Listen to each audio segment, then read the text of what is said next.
Welcome to On the Edge with April Mahoney Brains. Here, this is the spot where the conversation is pointed, the guests are sharp, and the responses are never dull. Welcome home, Brains. There's only one requirement to hang out on the edge, is that you open your big brain and close your small mind. Did you bring your thinking caps? It's time to put them on, because the conversation starts now.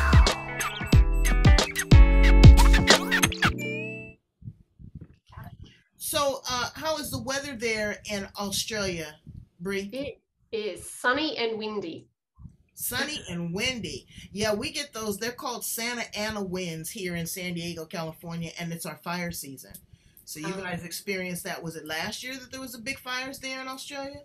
Yeah, end of 2019, early 2020. Was that in your vicinity? Yeah, just maybe 45 minutes sort of drive down south, but close enough. And then on the other side, we sort of sat in this pocket where we were lucky and fortunate enough to be on either side of it. Yeah, and you were downwind of it, so you got a lot of soot and all that kind of stuff. Oh, the ash was incredible. There was ash everywhere. Yeah.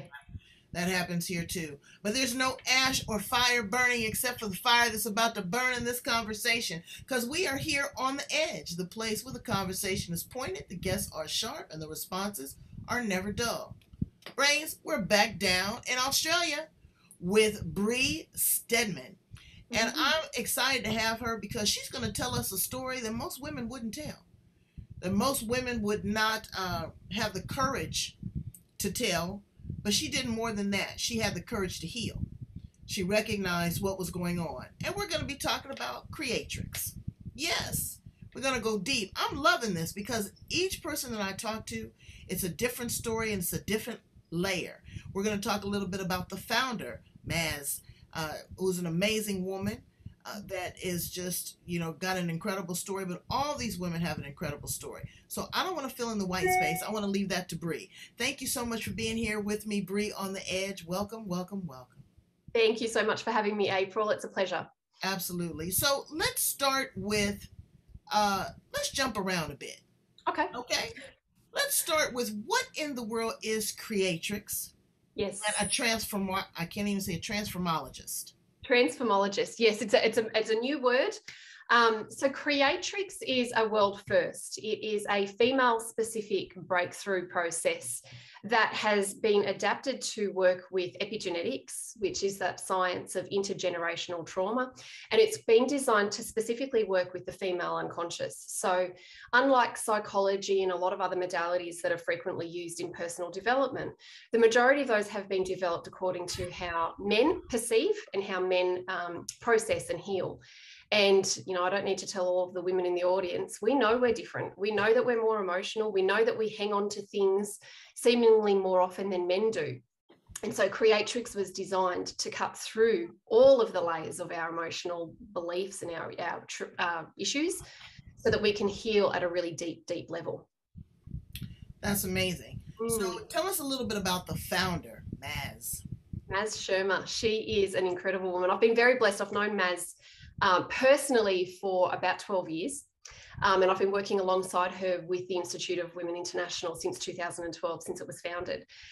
So Maz has quite an incredible sort of rags to riches, victim to hero story. She grew up in a very, very small town in the far north Queensland of Australia. And she was the third generation of domestic violence, child sexual abuse, and, the women being the weaker doormats in a relationship. She was the third generation of that? It was the third generation. And when it first happened to her, when the child sexual abuse first happened to her, and she mentioned it to her mother and her grandmother, they said, well, Marilyn, that's just what men do. Because in that family line, that's what the men did. So Maz grew up in an incredibly traumatic environment. And as she grew, she obviously wanted to make her life different. And so she vowed that she would do whatever it takes once she became a mother, that her children would never experience what she herself experienced. And unfortunately, despite her very best efforts, that fear became a reality when her children also experienced the child sexual abuse that she had. So this pattern of child sexual abuse is really what led Maz to start to question, you know, why is it that it runs rampant, and not just child sexual abuse, but domestic violence and, you know, inequality between the sexes. There's so many family patterns that can really run rampant in one family, and then another family has a different set of traumas to deal with. Right. So as Maz started to develop as a woman, well, actually, and even before that, she was in a very abusive relationship. So she actually fled with her 4 young children. She was put into emergency housing, single mum, 4 young kids, and running for her life. And she was then diagnosed with epilepsy. So she had what most people would refer to as a bleep moment, where everything just fell out of her world. And it was that moment of clarity where everything stood still. People call it a wake-up call. And a lot of people in the personal development industry in particular, they all talk about this wake-up call where something happened in their life, the world cleared up, and then they started to do life differently. So Maz has actually had 3 wake-up calls. The child sexual abuse of her children was one of them. When she had epilepsy, it was another one. And then she had another one later on in life when she'd become successful. And at the point where her wake-up call occurred, because she was seeing the world without the filters of, you know, women are the weaker sex, and that's just what men do, and all the things that she'd been conditioned, she started to see that she was actually in control of her life and she could do things differently. So those moments led her to personal development.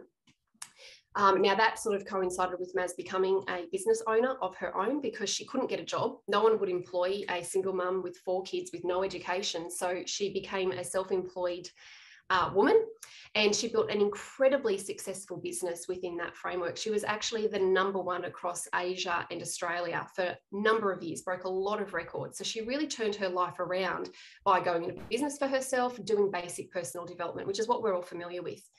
But throughout that process where she was training in, you know, things like hypnotherapy and NLP and timeline therapy, she started to see another pattern emerge.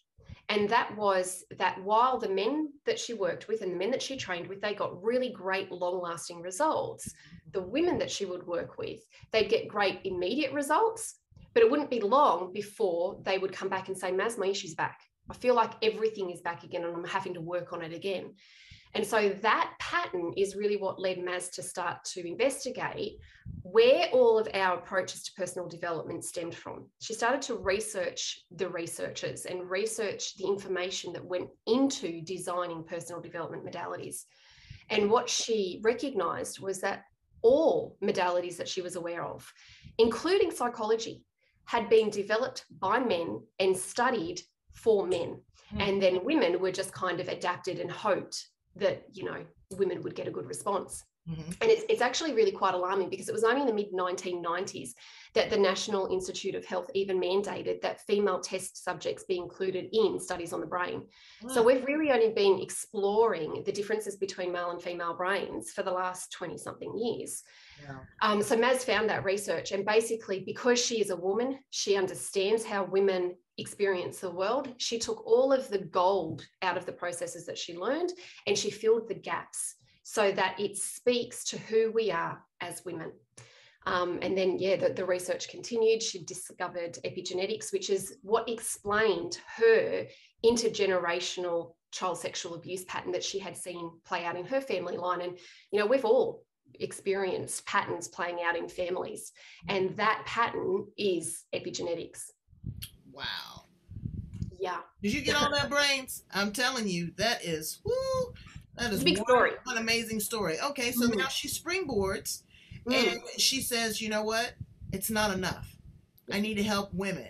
My goal is to help 10 million hearts. Tell me a little bit about Creatrix. Yes, so through all of that, that was where she started to play around with this different tool, Creatrix. So it was around 2011, 2012 that she really started to get a specific formula that speaks to who we are as women. And I was very fortunate. I was actually at one of the very first events she ever ran. I went there obviously for my own personal issues, but Creatrix, without giving the secret sauce, it's a little bit like Colonel Sanders' 11 herbs and spices. Oh, yeah, no. You don't want to give the intellectual property, but you definitely want to give us a taste. Yes, so it is a closed-eyed process, because we know that when the eyes are closed, women are able to focus, and it taps into one of our richest sources of information, which is our imagination. All women love to create. We are natural creators. You know, the sheer fact that we have a uterus in our body that is designed to create life. You know, granted, we need the sperm to create the zygote that becomes the human child. It's the uterus that's housed within the woman that is actually creating the life and nurturing the life. So Creatrix taps into that natural essence of who we are as a creator being.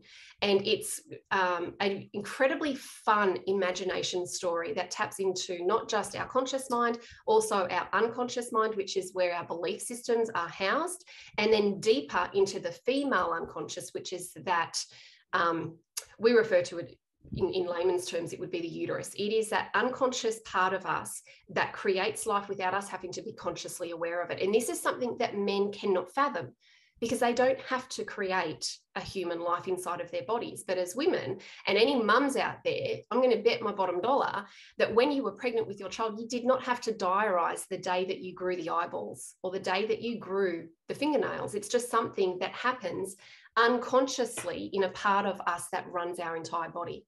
Right. So Creatrix taps into that third level of the unconsciousness, which is specific for women. Okay, but as far as her building this as a cause, as a mission, as a purpose, and a business, how did that transform? Mostly because she was fed up of seeing women invest their hard-earned dollars in results that did not last for them.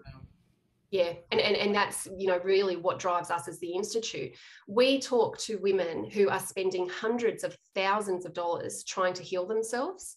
And the common pattern that we start to see develop is there must be something wrong with me.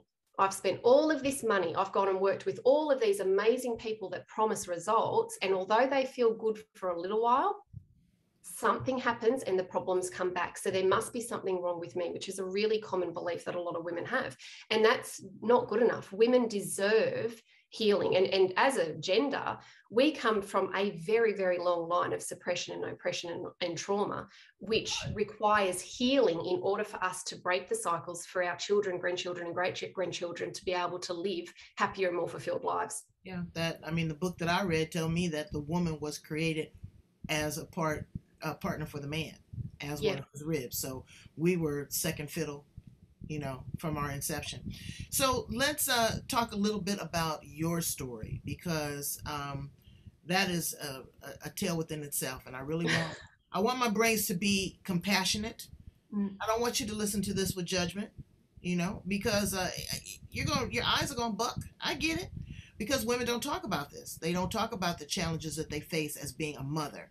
And it being stressful, and I'm talking about real stressful, having some, you know, cruelty towards your children. They don't talk about that. So let's hear a little bit about your story, Bree.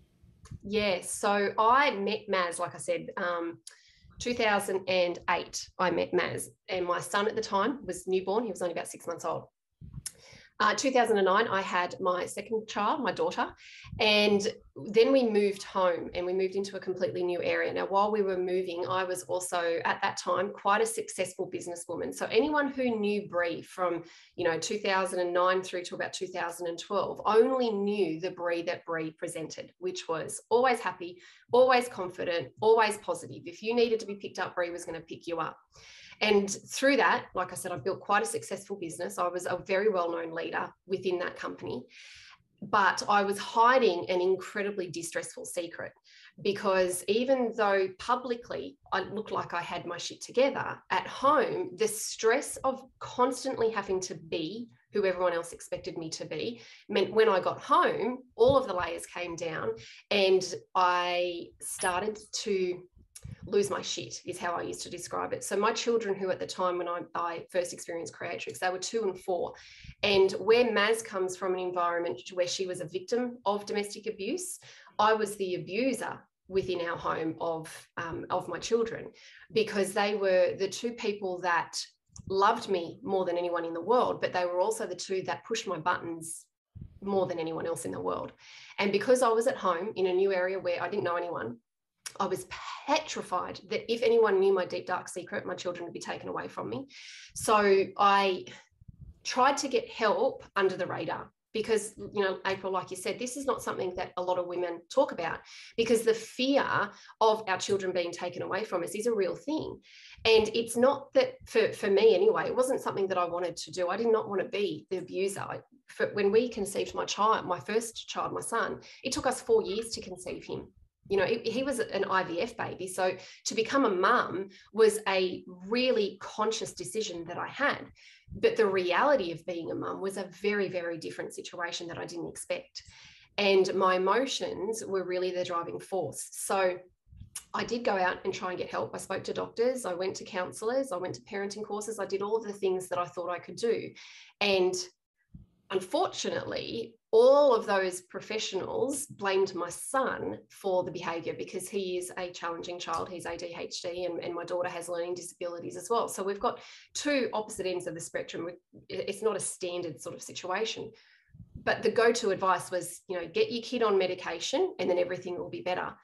And the more experts that I'd go and see, the more of them would blame him.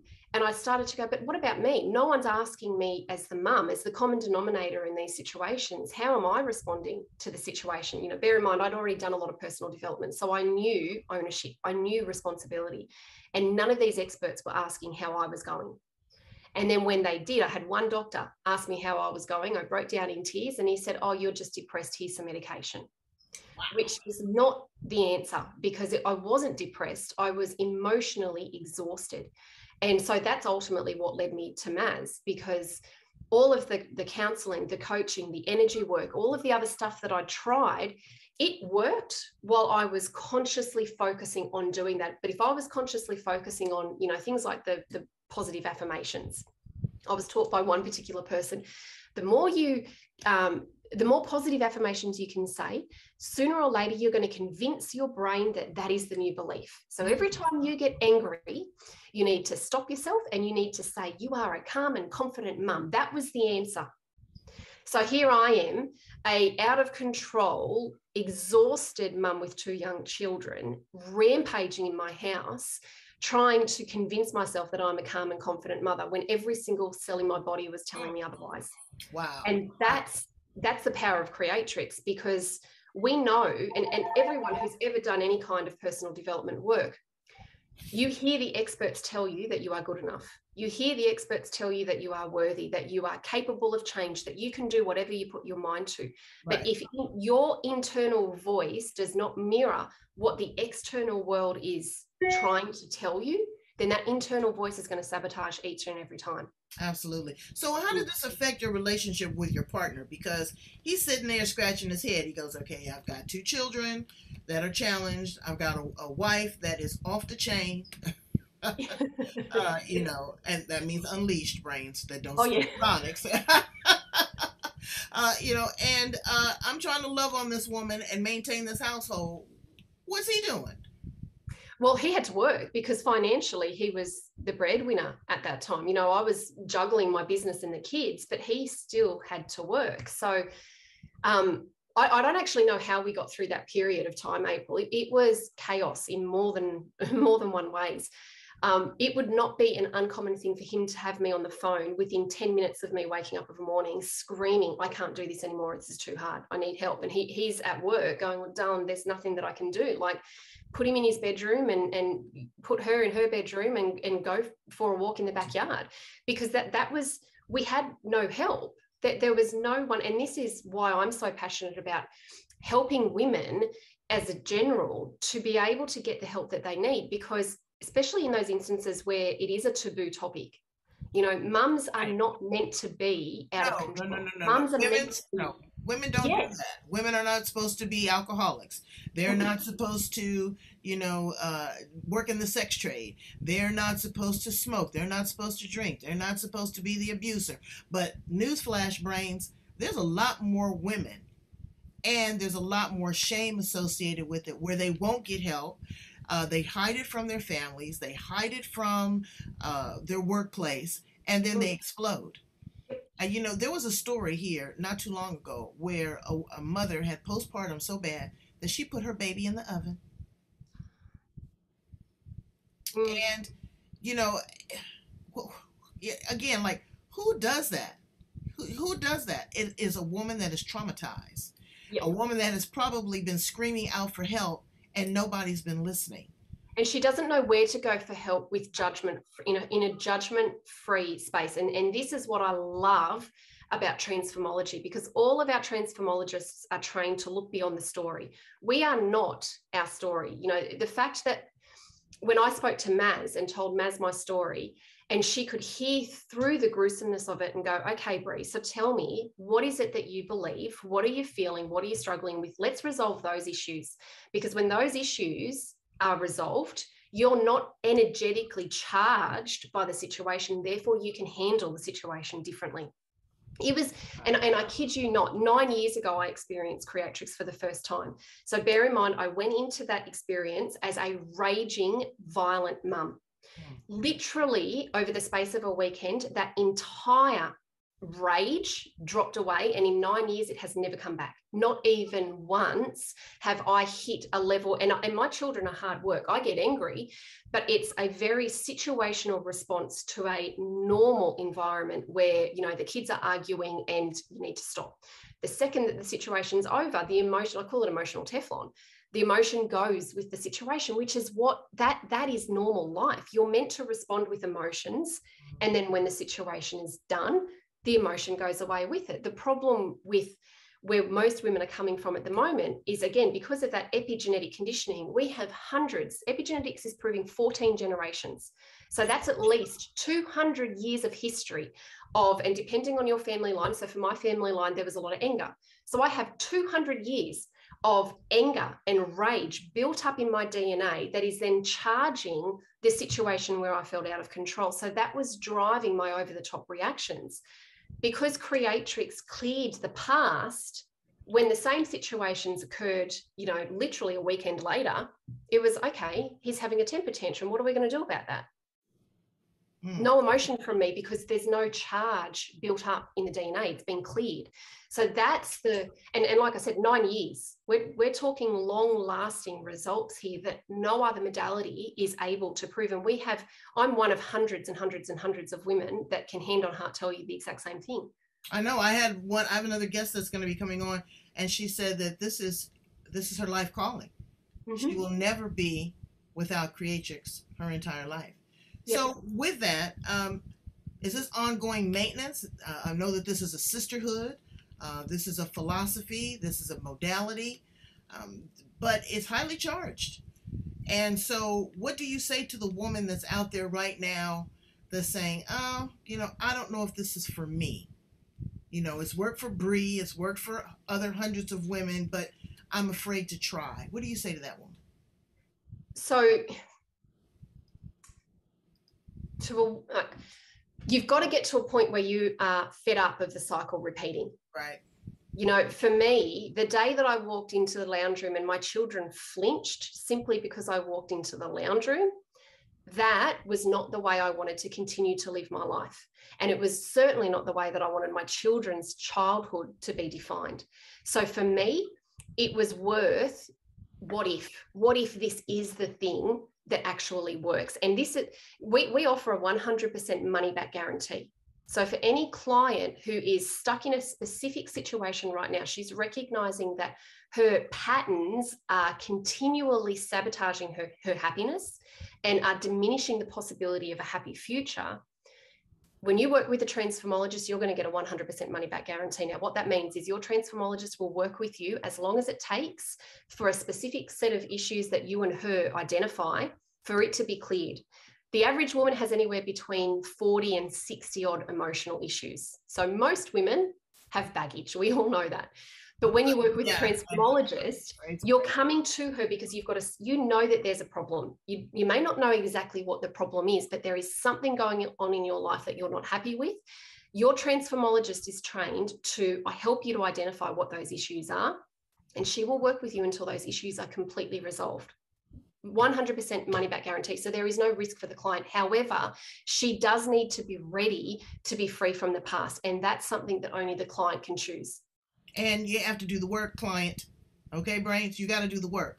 This is not pixie dust. Okay. They're not going to come in there. You have to go in there and you have to identify. You have to be honest. You have to come clean. You have to, again, go in and face the past, face your demons. That's scary, Yep. but there is joy and results on the other side. Your goal is to touch 10 million hearts. Mm-hmm. Where did that come from? Maz is a very audacious, bold woman. So when she was feeling into the impact that she wanted to leave as a legacy on the planet, she felt into 100,000. She was like, well, that would be great. 1 million would be better.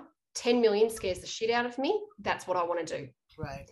And the thing about 10 million as well is it's such a big goal that the only way that's going to be achieved is when we work with like-minded women who share our passion. So the women who join our movement come from, one of three areas. Either they are already working in the industry and they know the results they're getting for their clients are good, but they could be better. So they're starting to recognize through their own experience in the industry that there is something missing for women and they're wanting a female specific solution. Or they work in the industry and they themselves are still struggling. And that is, again, when we talk about masks, there are a lot of women that come into personal development, just like me. They come into the personal development because they themselves want to heal so that they can then heal others. Or there's those other people that just have a passion for serving women.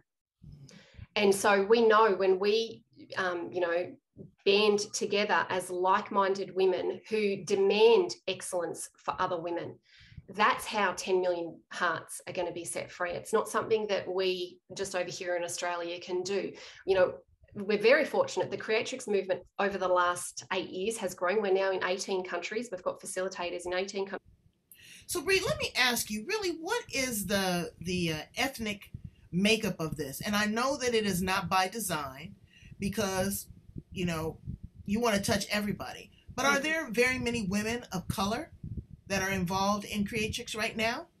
Yes. So women of color, no, it's a minority. I don't actually think we've got any women of color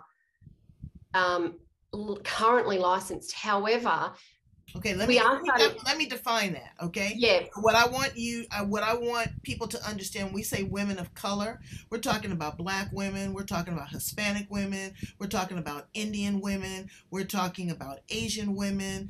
We're talking about women outside of being Caucasian and being white.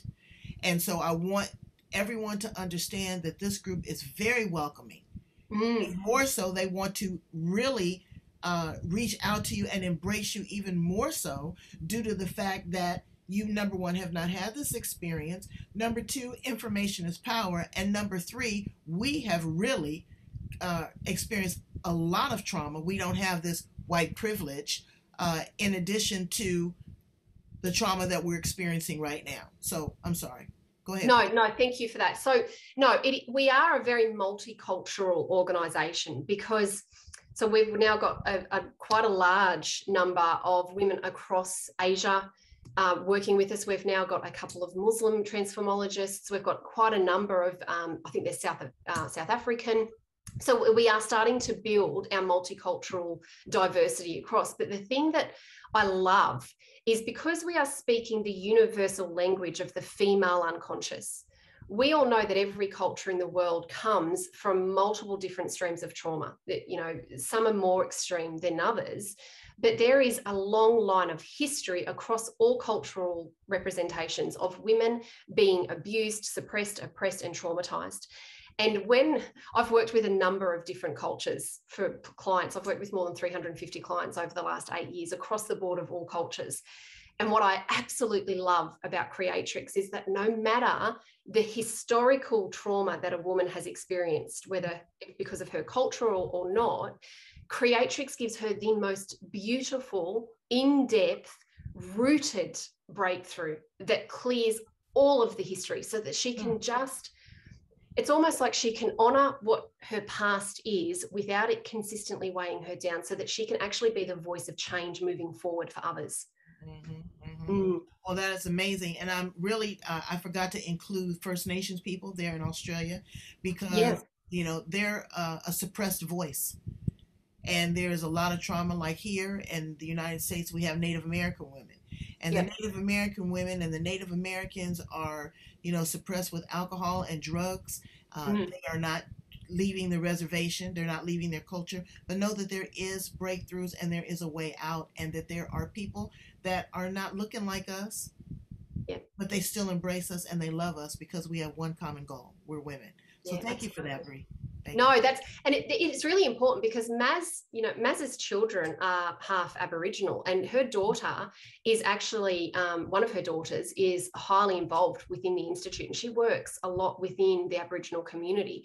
It really, and I know this is going to sound like a cliche thing from a blonde white woman, but to us, it's about healing the individual woman's heart. And please don't, this whole white privilege thing might come across because I do come from a very different cultural background. It is what it is. It is. You don't have to apologize because it's all about to change. But anyway. Well, it is because, and I think the change becomes easier when we individually heal ourselves, because then acceptance becomes an easier thing to deal with, because when you don't have this internal shame or guilt or fear or judgment going on within you, then you're able to be more accepting of all. So the individual healing journey is something that is so, so important. And I think that's what's going to create a bigger change on the planet for all women, no matter what race, what culture, what background they come from. This is a universal, multicultural, specific process for women. And I'm sure that the transformologists are very welcoming. And again, it's not original talk therapy. It's not something that you pop a pill for twice a day and throw back some vodka. It's not something that you stick a needle in your arm in. So this is a real way to clear and to heal the feminine energy. Countries around the world, there's more than 200 of us. In October of this year, we are actually running the first ever North American time zone program. So in the past, all of our North American transformologists have had to work and train through the middle of the night to come into the Aussie one program. You have to tell me about the middle of the night in Australia. I know. So myself and our other trainer, Helen, we're going to be the ones that get up at 2 o'clock in the morning to train an exclusive North American program. So that's commencing in September with the actual training module running in October of this year, which we are incredibly excited about because, we speak to a lot of Americans, and America and Canada, you guys love personal development. You love living your best lives and shedding the past to step into an uninhibited future. For women who want to make a bigger impact for women specifically, this is an incredible opportunity for people to come in at the ground level of transformology in North America. It's going to be huge. So we're very, very excited about that. Well, you are on fire in your passion. I want to dial back just a little bit about Maz's, because you had shared with me that she started her business model, and well, not business model, but she actually became very successful in her business as Mary Kay. Yes. And, Mary Kay was one of my idols. I met her a few times here in San Diego before she passed away. Her business model was one that was so revolutionary for women. It was like, put God first, then your family, then your business. I'm going to show you how to make money at what you're doing. I'm going to reward you. I'm going to recognize you, and I'm going to thrust you forward. But in addition to that, I'm going to teach you how to hold your sister's hand and bring her along with you. And that is what has been instilled, I can see, in Maz, is what she's doing and her philosophy with Creatrix. And I applaud her. Yeah, I do, because, that is huge. So many times women are like crabs in a barrel. Mm-hmm. They're jealous, they're envious, they're catty, they're gossipy. But when you have the bandwidth and the space to say, you know what? Come on, sister, let me hold your hand. Let me hold you up. Let me watch your kids. Let me cook you some food. Go get you some rest. Get with your man, have some good sex. I'll watch the kids. All of those things are important, and they're the little things, brains. You don't have to do a lot to show someone some compassion, to show them that you care. You have to speak up. That's why you have this mouth here. And yes, you are going to be judged, okay? So I'm just, keeping it 100. People are going to turn their nose up at you. They're going to talk about you behind your back, but they talked about Jesus Christ and hung him on the cross. So, what difference does that make? The difference that you can make in your own life is come to your own awareness and decide to stop the cycle of violence, to stop being a victim, and to be victorious.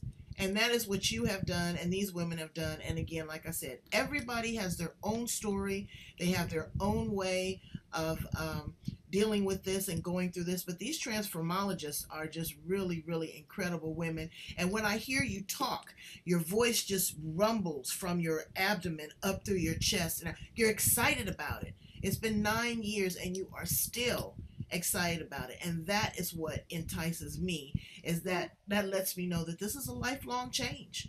Yeah. You have a daughter. Let's talk a little bit about you. Let's talk a little bit about your daughter and what she's seeing in you. Number one is like, wow, you know, mom's cool now. Well, and in both my children, I've got a son and a daughter, and both of them. So my son Blair was 4 at the time that I found Creatrix. My daughter was just shy of 2. And when my son turned 10, I said to him, you know, darling, we've done all right. You know, we've made a decade. And he said, well, let's be honest, Mum, it was pretty rough there for a few years. Wow. and it was. But the thing that I love about both of my children, from a female perspective, Olivia is growing up to be an incredibly empowered and aware woman. She knows who she is from a holistic female perspective. It's not just about the stuff that traditionally we are taught as little girls. Blair, as the boy, is also being raised to really respect empowered women. So I've got both sides of the circle of the spectrum, where because my transformation allowed me to be the most empowered, authentic version of myself, I'm now raising both of my children, one boy, one girl, to be respectful and appreciative of empowered women. Now, what do you think that's going to do for their future in terms of the relationships that they have with each other and with each other's sex? It's not about men are better than women or women are better than men. It's about appreciating who we are as individuals and expressing appreciation for the strength that each sex brings, because we do have strengths that are often overlooked.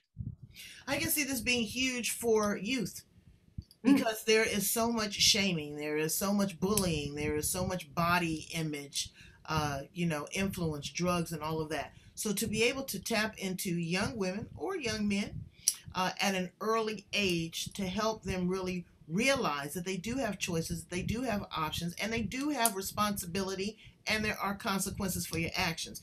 Don't think that, again, this is the secret sauce, because when you do shit, that's right, there's a consequence. Somebody's got to clean it up. Somebody got to clean it up. Somebody's got to flush it, So you have to be very mindful of that. So for the transformologists to, again, have young children, you have a young daughter that is seeing this, but also instilling this in their life, is really going to stop that generational curse. And that's on everyone's tongue right now.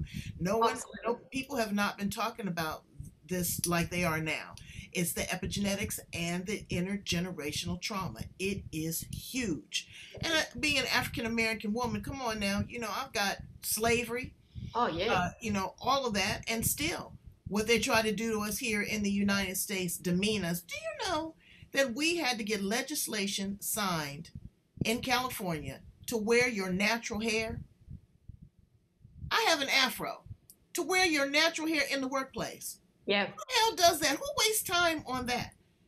And this is the thing that I think sort of, I know it certainly riles me up from the perspective that so much of what is normal right now has been defined by, and please don't take this as disrespect to, but so much of our society is defined by powerful white men.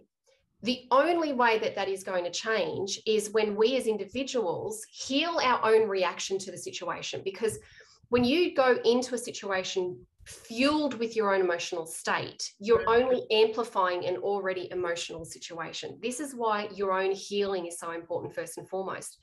Because when you're not emotionally charged, you can then address the exact same situation from a far more empowered position. And that is when change can actually take place, because it's driven by more empowerment, not irrational emotion.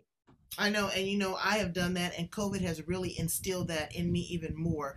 Is that I have developed so much more patience. I have told myself, I'm not going to be that angry black woman. You're not going to get that from me. Okay. Mm. I'm going to be strategic. That's Yeah. not to say that, I'm not going to pop off and I'm not going to stand No, up for because it's myself. still natural. There But are going to again, be things that occur that require you to feel angry, because it's all emotions are natural human emotions. It's when they are detrimental to your own well-being that they become a problem. or the well-being of others, Yeah. when Yeah, you, definitely. so, you have just been a wealth of information. Thank I'm you. so excited, and I'm so excited that you're going to be starting this here in North America. Whatever I could do to support, encourage, get the word out, because I know everybody on the planet now, right? Let me know, because again, Yeah. I'm a believer in this. I just, thank my lucky stars that I'm not in that space, because I've done the work. I realize who I am, but there's always room for growth and development. You can always be that better person, and it's not over till it's over. And I'm so glad that it's beginning with you. Thank you so much, Bree, for being Thank here. you. Please tell my brains how to get in contact with you if they are interested in, and I'm speaking to individuals here in North America. If you're interested on getting on board in September, take a listen. Go in, look at some of the interviews, look at some of the great stories. There's videos, and Bree does a great, highly charged Facebook Live where she gives it to you straight with no chase. I mean, you are drinking straight. Yeah. But again, that's what you need. You need that slap on the back of the neck to wake you up. So tell my brains how to get in contact with you, please. Yes, so if you are interested, instituteofwomen.com is our official website. It's definitely a great place for you to go and scope out Creatrix, Transformology, MAS, and our programs. And I also encourage you to find me on socials. So Facebook is my platform of choice. I'm all over Facebook, Bree Stedman. I'm going to be promoting a lot more about this North American program. We're actually running some informational webinars over the next couple of weeks. So definitely send me a friend request on Facebook. The other thing that you can do is find our Facebook group called Future Transformologists. I think it's Women Helping Women is the subtitle, but Future Transformologist is the Facebook group. Come into that space, because that's where you're going to also learn from Maz. Maz is quite frequently jumping into that space to connect with the future generation of transformologists. It's where we're going to share a lot more information about these upcoming events. But the website, that Facebook group, Future Transformologists, or come and find me on Facebook, Bree Stedman, because we want to connect, and we are open books. You've got a question, you are going to get the answer as raw and as honest and as authentic as we can possibly give you the answer to, because we've got nothing to hide.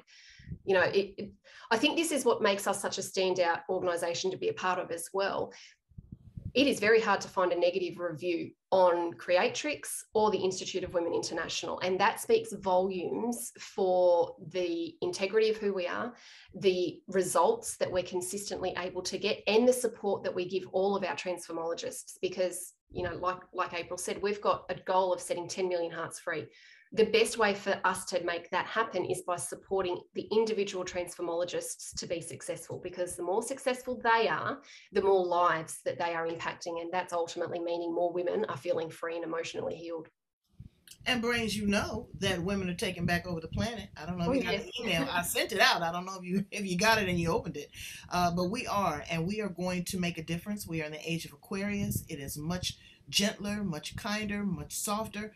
But again, we are not weak and frail. We realize our shortcomings and we address them. We don't submerge them. And we love on our men too, because men came from that womb. And that's right. There's no better place to, to heal than, where it all began. So thank you so much, Bree. You are a rock star. I adore you. I do, and I adore your program and everything that you're doing. And I'm gonna see if I can get a one-on-one with Maz too.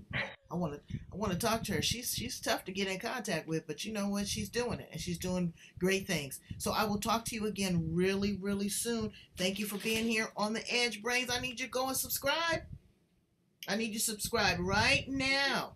Share, like, love, and subscribe to YouTube, LinkedIn, Facebook, all the great places on the planet. Maybe you even want to be a guest or a transformologist. Talk to you soon.